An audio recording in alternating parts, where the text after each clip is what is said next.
दोस्तों, मेरा नाम विष्णु पांडे है। मैं आप सभी के सामने फिर से प्रस्तुत हूँ कुछ नई वैकेंसीज़, कुछ नए पोस्ट लेके। इस समय पावर ग्रिड जो कि एक पीएसयूज़ है, इंडिया गवर्नमेंट का पावर ट्रांसमिशन के लिए फेमस है। आप जानते होंगे, आप लोगों ने सुना होगा। उसकी एक नई वैकेंसी आई है, बहुत ही ग्रेट अपॉर्चुनिटी आप सभी के लिए।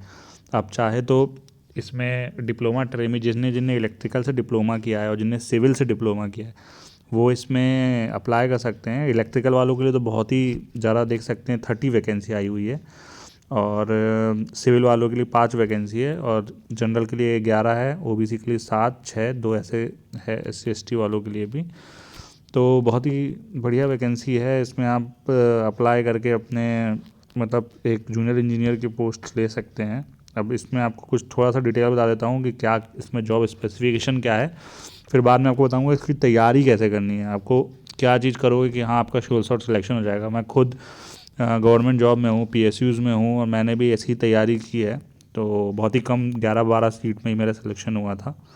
सो कुछ स्पेसिफिकली आपको कुछ चीज़ पढ़ना पड़ता है जिससे आपकी तैयारी हो पाती है, वो मैं आपको आखिरी में मतलब थोड़ा देर बाद बताऊंगा।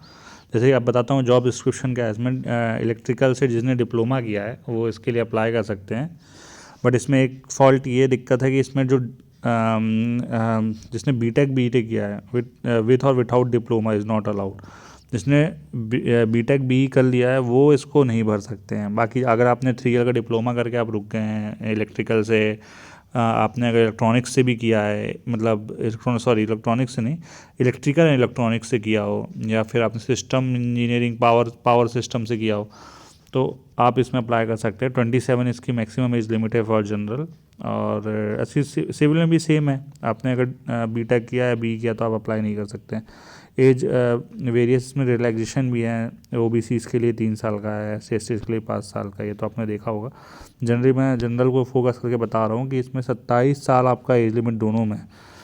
फिर उसके बाद आइए आपको थोड़ा सा बता देता हूँ इसके क्या कहते हैं, कैसा इसका क्या आने वाला है, क्या टेस्ट में क्या आने वाला है। तो टेस्ट में रिटन टेस्ट होगा, इंटरव्यू इसमें कंडक्ट नहीं होगा, कंप्यूटर बेस्ड रिटन टेस्ट होना है, ऑब्जेक्टिव पेपर मेरे ख्याल से।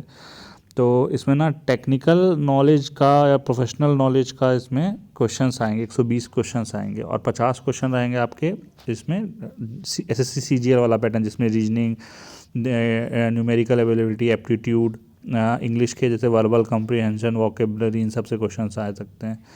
और इसमें नेगेटिव मार्किंग है 1/4 की।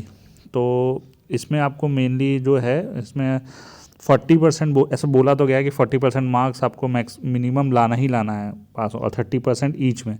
बट इस पर सिलेक्शन नहीं होता है दोस्तों, ये बस एक क्वालिफाइंग मार्क्स होता है। इसका कट ऑफ बहुत ही हाई जाएगा। आप मिनिमम 70% लेके चलिए कि 70% मार्क्स आपको लाना ही पड़ेगा, तब जाके आपका सिलेक्शन हो पाएगा। अब इसका बता दूं मैं, इसका सेंटर 3 ही है केवल, दिल्ली, जयपुर, देहरादून। तो एडमिट कार्ड आपके ऑनलाइन आ जाएगा आपको। बाकी इसमें जो और कुछ डिटेल्स तो इसमें ऐसे है नहीं। बाकी जो इसमें एक और डिटेल जो आता है वो इसमें ये है कि हाँ, इसकी सैलरी इसमें जो है आपको जूनियर इंजीनियर ग्रेड 4th की पोस्ट S1 लेवल पे जो होता है, S1 जो लेवल होता है उस पर दिया जाएगा। इसमें आपका स्टाइपेंड आपको 27,500 मिलेगा पहले आपको, बस ट्रेनिंग के टाइम। बाकी ट्रेनिंग के बाद जब आप ऑब्ज़र्व हो जाएंगे, जब आप मतलब आपको प्रोबेशन पीरियड ख़त्म हो जाएगा आपका, उसके बाद आपको इसमें 25,000 का बेसिक पे जो होता है, पे स्केल आपको दिया जाएगा। 25,000 में बस 25,000 ही नहीं मिलेगा आपको इसमें बहुत सारी चीज़ें मिलती है। आईडीए के अंदर HRA मिलता है, अदर अलाउंस मिलते हैं, आईडीए के अंदर आपको DA मिलता है, और बहुत सारे बेनिफिट्स हैं। सब बेनिफिट को मिला के 35, हर किसी का अलग होता है, 30 से 40 के बीच में एक बॉक्स होता है जो कि बेसिक का मिलता है। तो आपको वही सैलरी 40 या 35 से 40 के बीच में बननी चाहिए मेरे ख्याल से। और इसमें एक बॉन्ड एग्रीमेंट भी है, अगर आपने ज्वाइन किया तो आपको 1 ईयर की जो ट्रेनिंग होगी, फिर आपको जो इसमें है 3 साल का बॉन्ड है, जिसमें कि जनरल को 2.5 लाख रुपये, अगर 3 साल के पहले आप छोड़ते हो किसी वर्ष, आपका कहीं अच्छी जगह हो गया, तो आपको 3-2.5 लाख रुपये देने पड़ जाएंगे। तो वैसे कोई छोड़ता तो है नहीं, आजकल के टाइम में जॉब लगना ही मुश्किल है। और एप्लीकेशन फ़ीस 300 रुपये है, देख सकते हैं आप। हाँ, अब जो मेन बात आती है आपको तैयारी कहाँ से करना है, तो तैयारी के लिए मैं आपको बता दूँ, आपको कुछ नहीं, आपको जो मेड इजी की जो इलेक्ट्रिकल की जो एक शॉर्ट हैंड बुक आती है, और इलेक्ट्रॉनिक्स की भी आती है, और आपका ऐसे सेम सिविल की भी आती है, मेड इजी की बुक रहती है, पतली सी रहती है, उसमें पूरे फॉर्मूले दिए रहते हैं बहुत सारे, तो वो आप लगा लीजिए पूरी। आप उसको पूरा जब भी बैठे कहीं पे उसको रटते रहिए, उसको बैठ के खोल के उसके चैप्टर्स को देखते रहिए, उसमें क्वेश्चंस कर दे कि डिप्लोमा लेवल पे है तो मतलब आपको बी लेवल के क्वेश्चंस तो आएंगे, जो बी का बेसिक होता है वो डिप्लोमा का हाईएस्ट मेरे ख्याल से होता है, तो आपको थोड़ा अपने हायर लेवल की तैयारी करनी पड़ेगी बी लेवल की। तो आप जो फर्स्ट ईयर में जो आते हैं जो नॉर्मल क्वेश्चंस होते हैं उसको आप लगा लीजिए। और जैसे कोई भी, जैसे जो पुराने ज़माने में हम लोग के टाइम थोड़ा ना बीएल की और ये एनटीपीसी इन सब की बुक्स आती थी पतली पतली, ऑब्जेक्टिव क्वेश्चंस रहते थे उसमें। आप गूगल करोगे आपको गूगल में मिल जाएगा, आप चाहो, आप अगर रिक्वेस्ट करोगे तो मैं उस पर ही वीडियो बना दूंगा कहाँ से आपको ये सब मिल सकता है।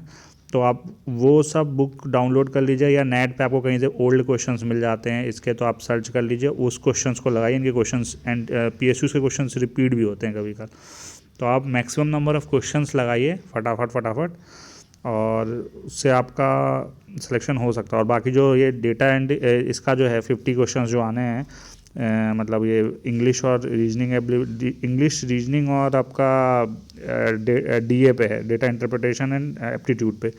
तो ये तो आप सीजीएल की कोई सी बुक उठा लीजिए, एसएससी सीजीएल जो होता है उसकी बुक उठा के उसमें के जो प्री के जो क्वेश्चंस होते हैं ना, जो 100 क्वेश्चंस आते हैं 200 मार्क्स के, उसके क्वेश्चंस लगा लीजिए। उसमें जीके छोड़ दीजिएगा क्योंकि जीके इसमें है नहीं, तो आप उसके जितने भी क्वेश्चंस हैं वो लगा लीजिए अच्छे से, तो इससे आपका सिलेक्शन हो जाएगा।